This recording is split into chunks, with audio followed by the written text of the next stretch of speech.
Backups are one of the most practical expressions of resilience because they give you a way to recover from loss, corruption, and outages without pretending those events will never happen.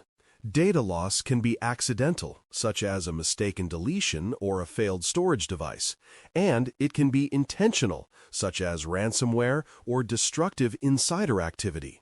But either way, the impact is often measured in business downtime and irreversible gaps in records. Corruption is a particularly uncomfortable category because systems can appear to function normally while quietly writing bad data, and you may not discover the problem until the corrupted state has propagated. Outages create a different problem, where data is intact but inaccessible, which still harms operations and can still violate service expectations.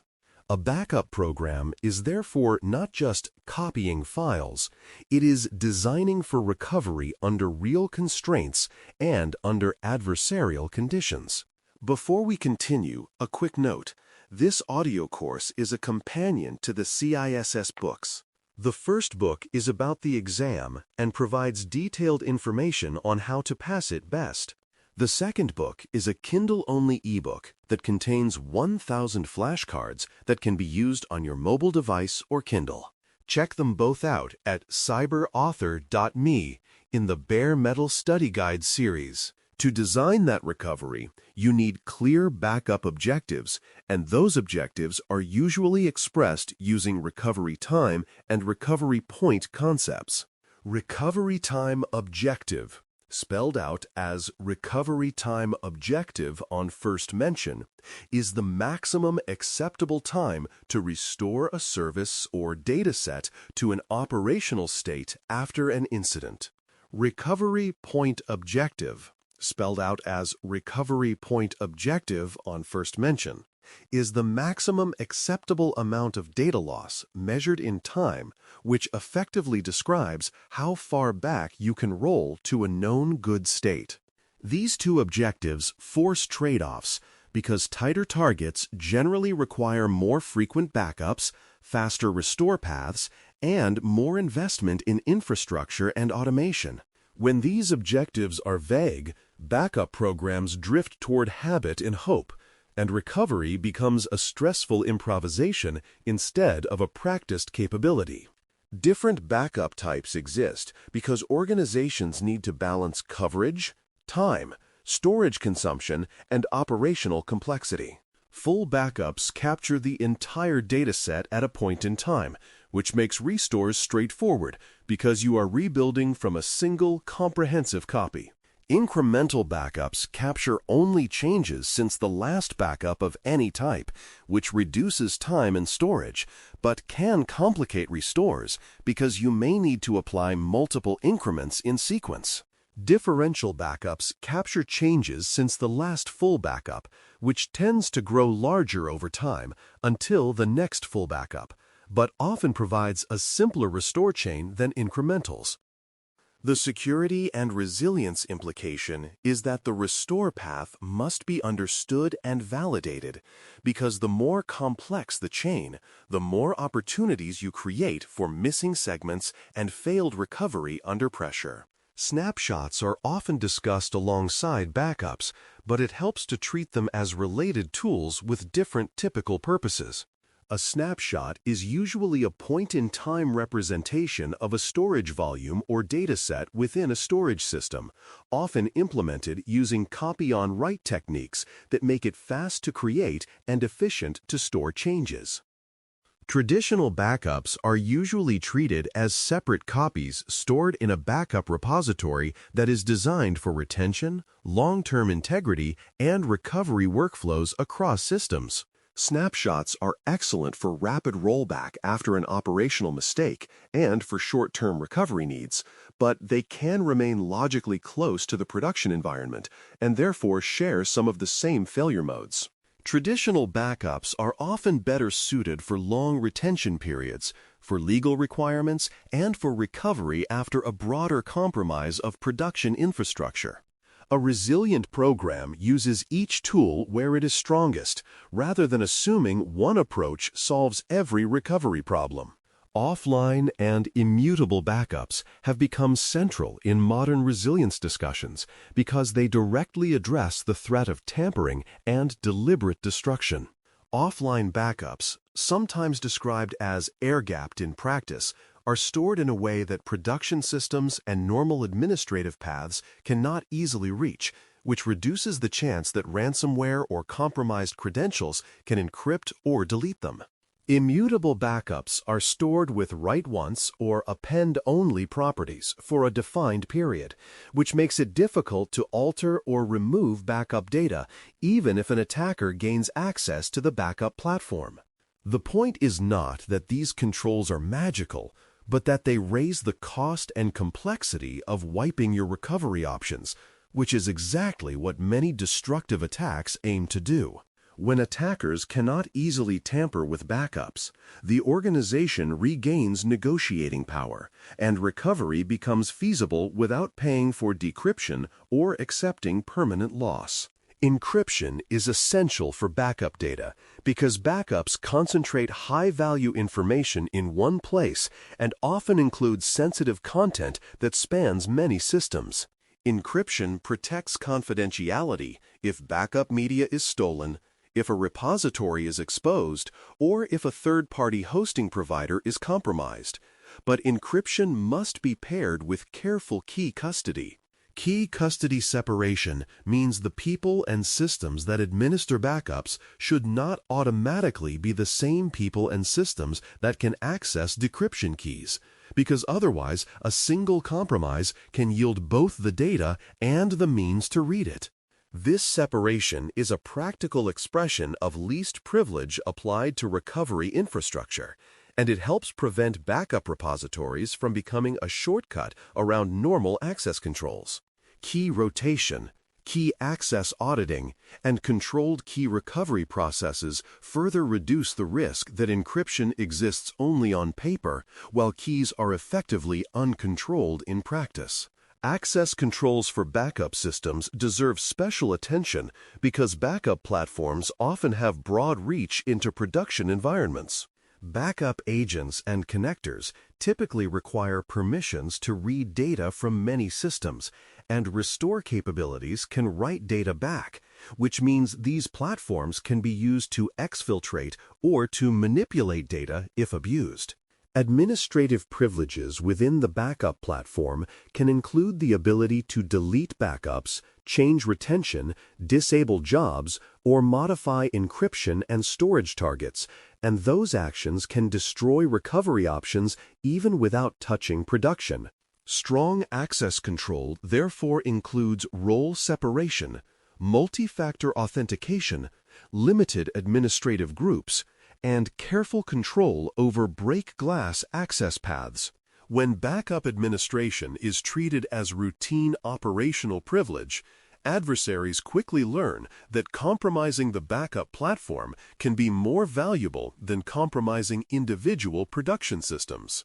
Backups that cannot be restored are not backups in any meaningful operational sense, which is why integrity checks and recoverability validation are mandatory disciplines rather than optional enhancements.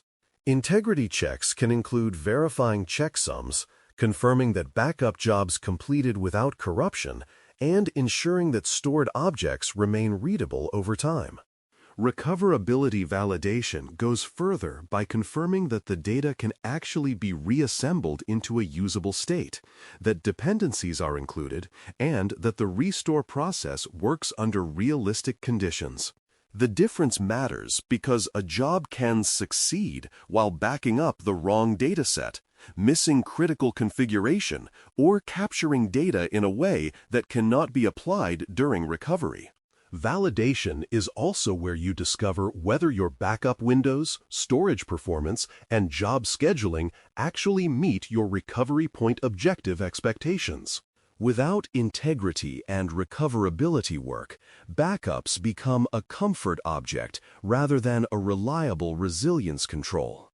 Retention planning is another area where resilience, cost, and legal obligations intersect, and it needs deliberate decisions rather than inherited defaults. Businesses may need certain records for operational continuity, for financial reporting, or for customer support, and those needs can dictate retention durations that exceed what technologists would choose for convenience. Legal and regulatory requirements can impose minimum retention periods, and in some cases, they can also impose requirements on immutability, auditability, and the ability to produce records in a defensible way. At the same time, keeping backups forever increases exposure because old sensitive data remains accessible, and because the volume of retained data makes security controls harder to manage and monitor. A strong retention plan ties specific data sets to retention periods with documented rationale, and it ensures that deletion and expiration are enforceable so the organization does not accidentally retain data beyond what it intended. When recovery actually happens, sequencing matters because systems have dependencies, and restoring out of order can create confusion and extended downtime. Identity services are often foundational because access to systems, applications, and administrative consoles depends on authentication and authorization working correctly. Databases and data stores may need to be restored before the applications that rely on them, and some applications have specific consistency requirements that dictate coordinated restore points across multiple components. Configuration repositories, secrets management systems, and key management systems can also be prerequisites, because restoring data without restoring the ability to decrypt or access it leaves you with intact but unusable information. Recovery sequencing should therefore be designed ahead of time and tied to the dependency graph of critical services, not determined ad hoc during an incident. The more complex the environment, the more valuable it is to have an intentional sequence that has been practiced and refined. Restore testing is the proof that recovery capability is real, and it should be treated as evidence of control rather than as a rare emergency action. A restore test validates that the backup data is complete, that credentials and permissions allow recovery, that documentation is accurate, and that teams can execute the process within time constraints. It also reveals hidden dependencies, such as network routes, domain name resolution, certificates, and external services that must be available for a system to come up cleanly. Testing can range from restoring individual files to restoring entire systems into an isolated environment, but the essential point is that the test must represent a plausible failure mode and produce an actual usable output. When restore testing is skipped, organizations often discover during real incidents that their recovery time objective was a wish, not a measured capability. And that discovery usually happens at the worst possible moment. Replication and geographic separation add another layer of resilience, but they also add considerations about regional failure and correlated risks. If all backups are stored in the same region as production, a regional outage, a natural disaster, or a broad cloud provider incident can take both the primary and the recovery data offline simultaneously. Geographic separation reduces that risk by ensuring a copy exists outside the failure domain, but it introduces other concerns, such as increased transfer time, cross-region access controls, and, in some cases, additional jurisdictional exposure. Replication also interacts with recovery point objectives because asynchronous replication can create lag, which means the replicated copy may not reflect the most recent state even when it is available. The right design reflects the organization's tolerance for regional events and the practical realities of restoring at scale from a distant location. The security stance must ensure that replicated backups are protected as strongly as primary backups, because otherwise you create a resilient copy that is also a weaker target. Monitoring is what prevents backup programs from silently failing until recovery is needed, and it should cover failures, gaps, and suspicious behavior. Backup job failures are obvious signals, but gaps can be more subtle, such as missing assets that were never enrolled in backup, new systems that were added without coverage, or workloads that changed in a way that broke backup consistency. Unusual deletions are particularly important to detect because they can indicate malicious attempts to remove recovery options, and those attempts may occur long before an overt attack is launched.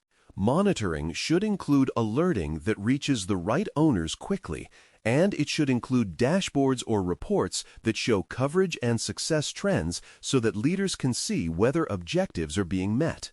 When monitoring is mature, backup health becomes a measurable operational property rather than a periodic manual audit task. Recovery succeeds when backups are protected and restores are verified, and those two ideas must be treated as inseparable.